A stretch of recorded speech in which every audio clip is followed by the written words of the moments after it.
एक सेठ था, उसने एक बार कल्पना की कि मैं कोई ऐसा मकान बनाऊं जिस मकान में मेरी 7 पीढ़ियां आराम से रह सके, इतना विशाल मकान बनाऊं। पैसा काफी था सेठ के पास, मकान का नक्शा बनवा लिया, अच्छा मुहूर्त दिखा लिया, जमीन खरीद ली गई थी, शिलान्यास करना था। सेठ उस जगह पर पहुंचा, मजदूर चेजारा वे लोग भी आ गए, छोटा सा कार्यक्रम भी वहां रखा गया शिलान्यास समारोह के रूप में, और नींव खोदी जा रही थी। सेठ अपने साथियों को बता रहा था बड़े गर्व के साथ कि इतना विशाल मकान बनेगा, मेरी आने वाली 7 पीढ़ियों के सारे सदस्य एक ही मकान में समा जाएंगे। यूं वह खूब गर्व के साथ अपनी बात लोगों को बता रहा था। इतने में एक साधु जी का उधर से आना हुआ। तो साधु जी ने सेठ साहब की ओर ध्यान भी दिया, सेठ की बात भी कान में पड़ गई थी, ऐसे भी साधु ज्ञानी थे। साधु हंस गए, हंसी आ गई साधु जी को। सेठ की भी दृष्टि साधु की ओर गई थी, साधु की दृष्टि सेठ की ओर गई थी, और सेठ ने देखा कि साधु जी मेरी ओर देखते देखते हंसे थे। साधु जी आगे निकल गए। सेठ ने एक बार तो सोचा कि साधु जी हंसे क्यों थे, क्या बात हुई, कोई मेरे कपड़े ठीक ठाक नहीं थे, क्या बात थी। खैर कोई खास बात नहीं। सेठ फिर अपनी बातों में लग गया और अपने मूल घर में चला गया। 5-7 दिन बीते, फिर वे साधु जी उसी सेठ के घर में गोचरी के लिए गए। गोचरी के लिए प्रविष्ट हुए तो जो बाहर जो कमरा था उसमें वह सेठ बैठा था। एक 6 महीने का बच्चा उसकी गोद में था। सेठानी ने सेठ के भोजन के लिए सोने का थाल लगाया कि सोने के थाल में आज सेठ जी को खाना खिलाऊंगी। वो भोजन परोसने वाली ही थी। वो बच्चा जो गोदी में था वो उसने सोने के थाल में पेशाब कर दिया। अब बच्चा तो सहज होता है, उसे क्या पता कहाँ पेशाब करना कहाँ नहीं करना। वो सेठानी भोजन लेकर के आ गई तो सेठानी, अच्छा थाल तो खराब हो गया, लाओ मैं साफ करके लाती हूँ। सेठ ने कहा क्या साफ करना है, यूँ थोड़ा सा टेढ़ा किया, पेशाब को नीचे गिराया और बिना कोई पोंछे उसी में भोजन ले लिया। कि क्या फर्क पड़ेगा, 6 महीनों का बच्चा, शुद्ध बच्चा, इसका पेशाब खराब थोड़ा ही होता है कोई। बड़े स्नेह भाव से, पेशाब पर घृणा न करते हुए, पेशाब से लिपटे हुए थाल में भोजन ले लिया और भोजन करने भी लग गया।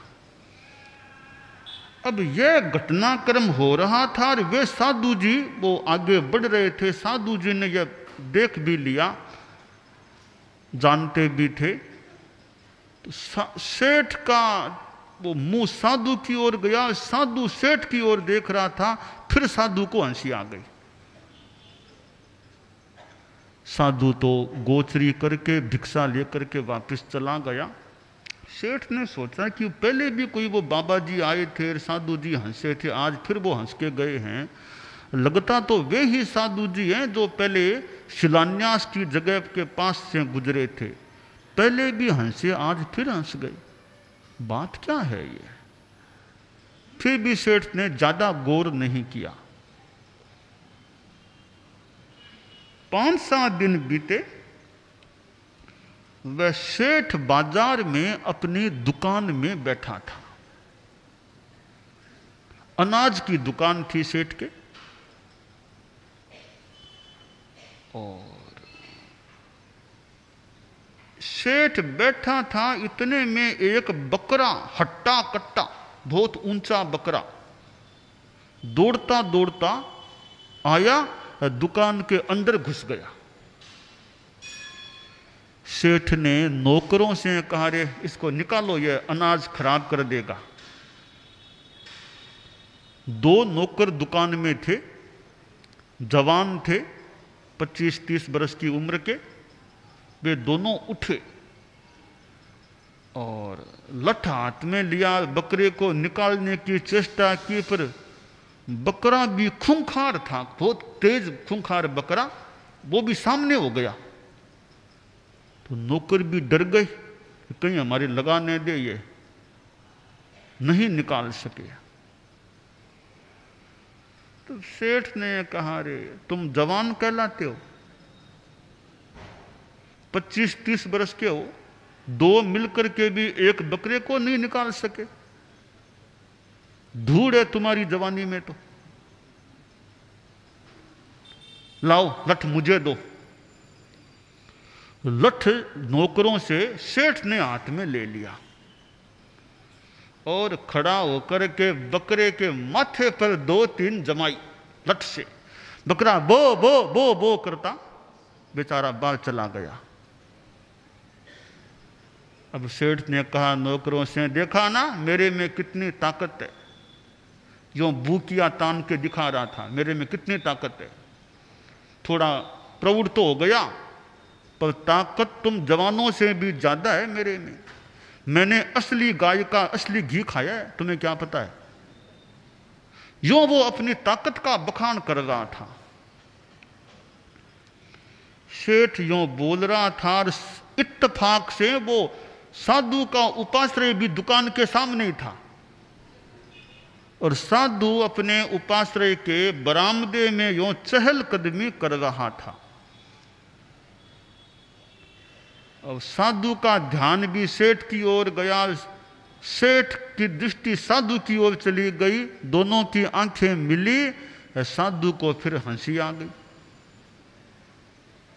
अब सेठ से रहा नहीं गया कि साधु तो वही है ये जो पहले 2 बार मुझे मिल चुका है, मेरी ओर देख करके हंस चुका है, आज फिर यह हंसा है, आज इससे पक्की बात करूंगा। क्यों हंसता है साधु मेरी ओर देख करके। थोड़ा गुस्सा भी आया। सेठ ने कहा नौकरों से दुकान को संभालना, मैं अभी महाराज के पास जा रहा हूं।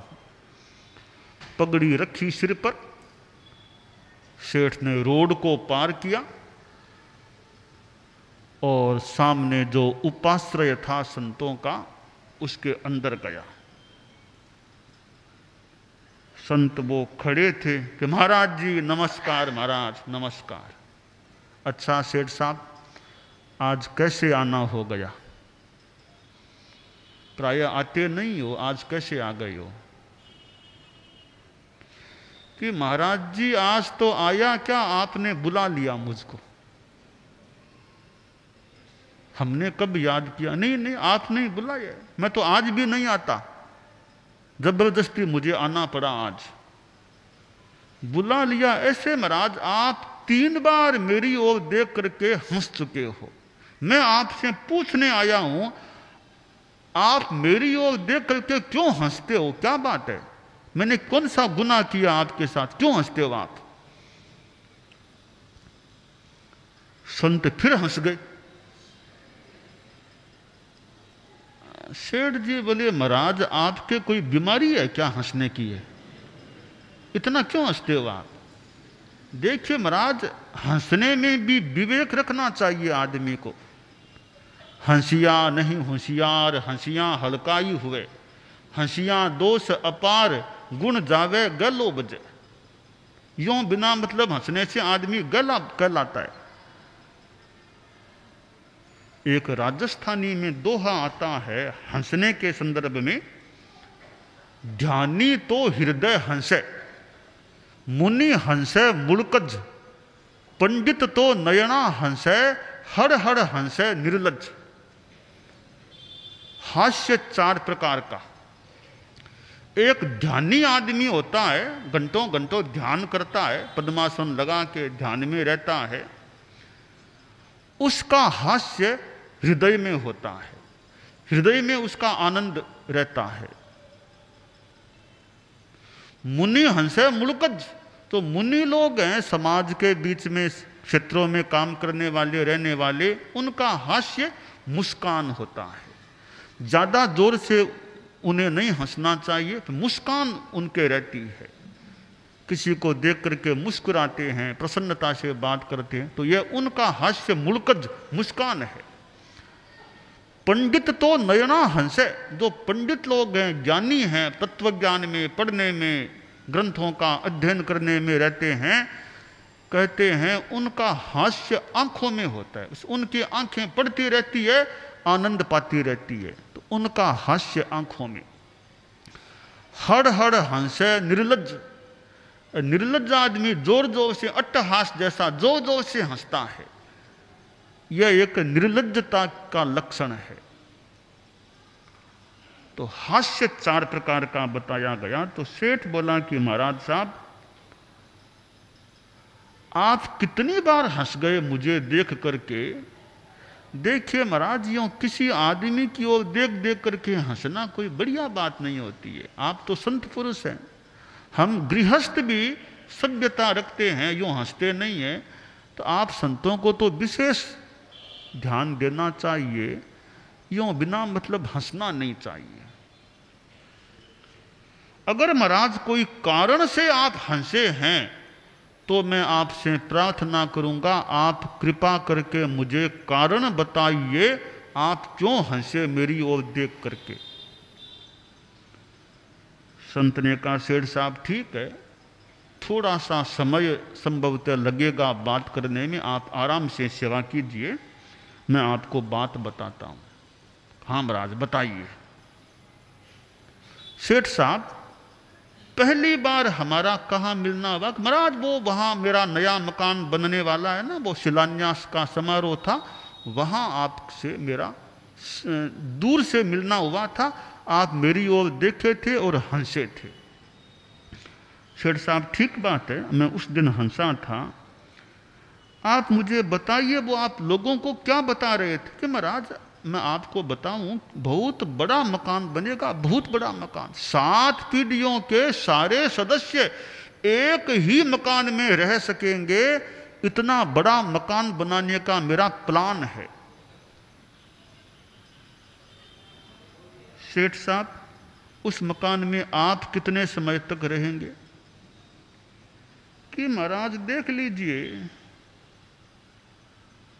अभी तो 50-55 के बीच में हूं, आयुष्य लंबा हो ऐसी कामना करता हूं। मकान बनने में तो ज़्यादा से ज़्यादा कोई 5-7 वर्ष लगेंगे, उसके बाद जिंदगी के जितने वर्ष हैं मैं खुद उसमें रहूंगा, ऐसी मेरी भावना है। संत को फिर हंसी आ गई कि सेठ साहब क्या बात करते हो आप उसमें रहोगे? सेठ साहब, मेरा ज्ञान कहता है आपका आयुष्य तो 7 दिनों का ही बचा है, जीवन काल समाप्ति के बिल्कुल निकट आ रहा है। हैं क्या सेठ साहब? मेरा ज्ञान यह कह रहा है। अब बेचारा सेठ जब ये मरने की बात सुनी, देखिए मरने से कौन नहीं डरता आमतौर से, मौत ऐसा तत्व है, उसके सामने हमारा क्या अहंकार चल सकता है।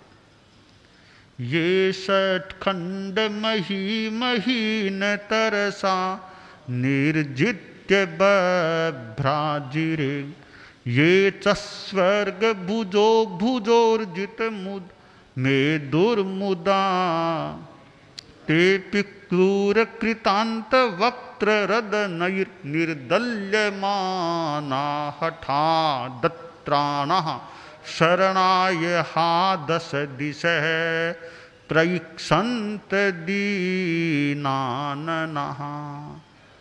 उपाध्याय विनय विजय जी ने कहा कि 6 खंड को जीतने वाले, राज करने वाले वे लोग भी जब यमराज के वो निष्ठुर दांत उस पर पड़ते हैं तो वे ऐसे महाप्रतापी लोग भी इधर उधर 10 दिशाओं को देखना शुरू कर देते हैं। कोई आए, कोई मुझे बचा ले, कोई मुझे बचा ले।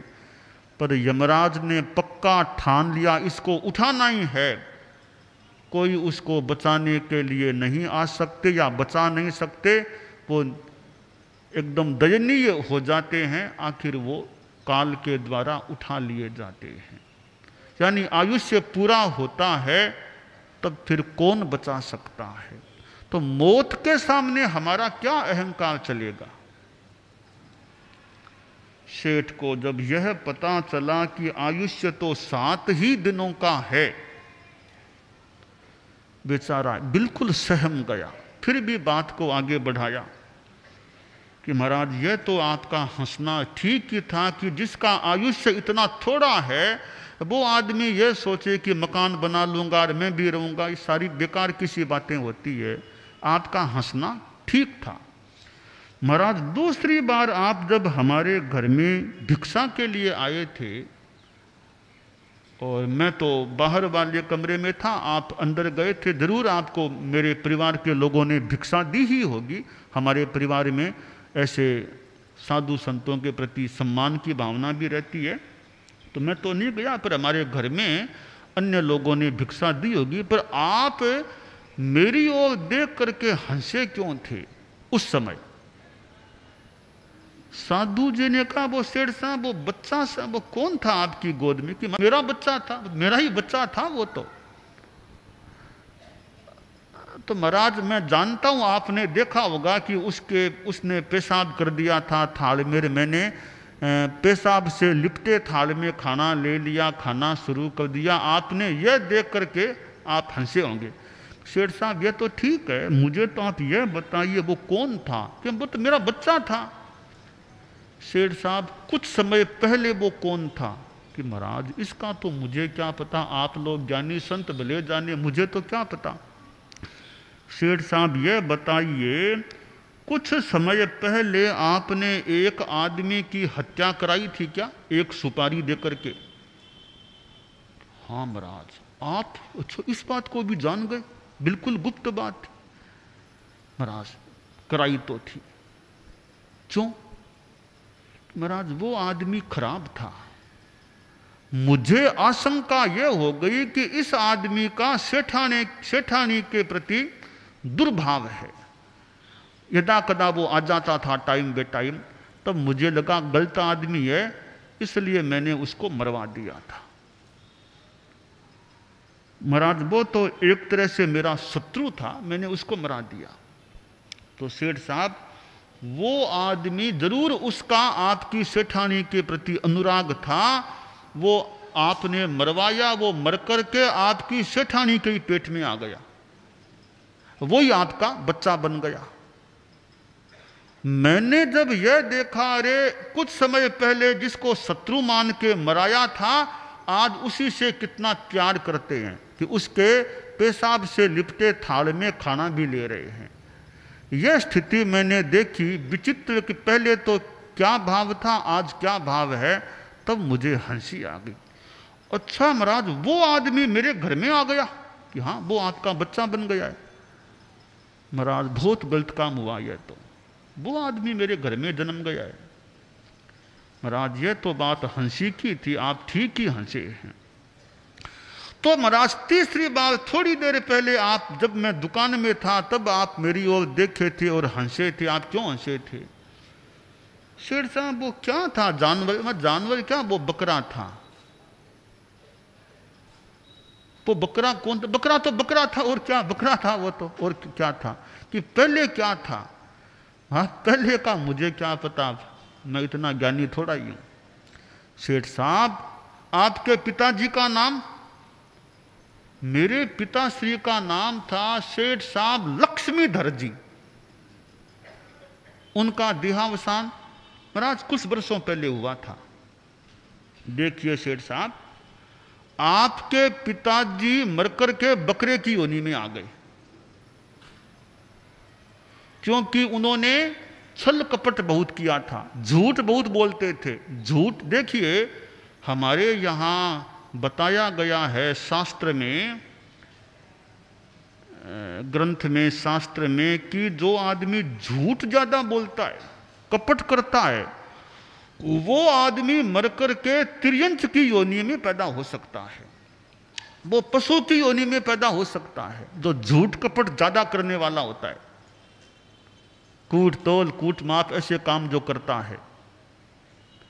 तो आपके पिताजी ने खोटे धंधे किए थे, उनका आयुष्य तिर्यंच गति का बंध गया, वे मरकर के बकरे की योनि में आ गए। और कसाई बकरे को पकड़ने के लिए आ रहा था, तो बकरे को पता चला कि मुझे पकड़ने के लिए आ रहे हैं, मुझे मारेंगे। तो वो इधर दौड़ता दौड़ता आया, जब इस बाजार में घुसा तब इस बकरे को लगा कि बाजार तो मेरा परिचित है। ईहा अपोह मारगणा की भीतर में आंदोलन हुआ और उसको जाति स्मृति ज्ञान हो गया कि यह बाजार तो वही है जहां मेरी दुकान है, मेरी दुकान में मेरा लड़का ही तो बैठा है, मैं दुकान में चला जाऊं, मेरा लड़का मुझे बचा लेगा। वह तुम्हारा पिता का जीव बकरा शरणार्थी बनकर के अपनी जान बचाने के लिए तुम्हारे प्यार से तुम्हें अपना त्राता मान करके दुकान में घुसा था। तुम ऐसे सपूत निकले, बेचारे बाप को मार के भगा दिया। अच्छा, मेरे पिताजी का जीव था? हाँ, और क्या था महाराज, अभी मैं जाता हूं, उनको बचा के लाता हूं। संत ने कहा, रे किसको बचाओगे? तुमने बाहर निकाला, कसाई ने पकड़ा और थोड़ी आगे ले जाके उसका काम तमाम कर दिया। अब सेठ ने देखा, रे हंसना तो बिल्कुल ये जायज था संत जी का। वो चिंतन में लग गया कि बाप के जीव को तो मैंने यूं मौत की ओर भेज दिया, घर में मेरा दुश्मन आया हुआ बैठा है, मेरा बच्चा मेरा दुश्मन है पहले का, मेरा आयुष्य 7 ही दिनों का है। अब वो विवेक शक्ति काम करती है कि अब मुझे कौन सा तो घर बनाना, मुझे तो आत्मा का कल्याण करना है। बोला, महाराज बस मुझे आप दीक्षा दे दीजिए, अब न तो घर बनाना न और दुकान करना, मैं थोड़ी देर जाकर के सारा काम सौंप के आता हूँ घर वालों को, दीक्षा लूँगा। घर गया, सारा धन संपत्ति सब कुछ परिवार को सौंप दिया, दुकान सौंप दी और कहा मैं तो अब साधु बनने जा रहा हूँ। घर वालों की आज्ञा भी ले ली, संतों के पास आया, उस सेठ ने दीक्षा ले ली, साधु बन गया। फिर बोला, महाराज दीक्षा तो पचका दी, अब मुझे जिंदगी भर का 24 हार संथारा भी पचका दीजिए। 24 हार संथारा भी पचका दिया गया। 7 दिन का उसका आयुष्य रहा। 7वें दिन उसका संथारा सिद्ध हो गया, सीज गया और उसने अपनी आत्मा का कल्याण कर दिया। तो संतों की हंसी भी निमित्त बन गई उस सेठ के कल्याण में।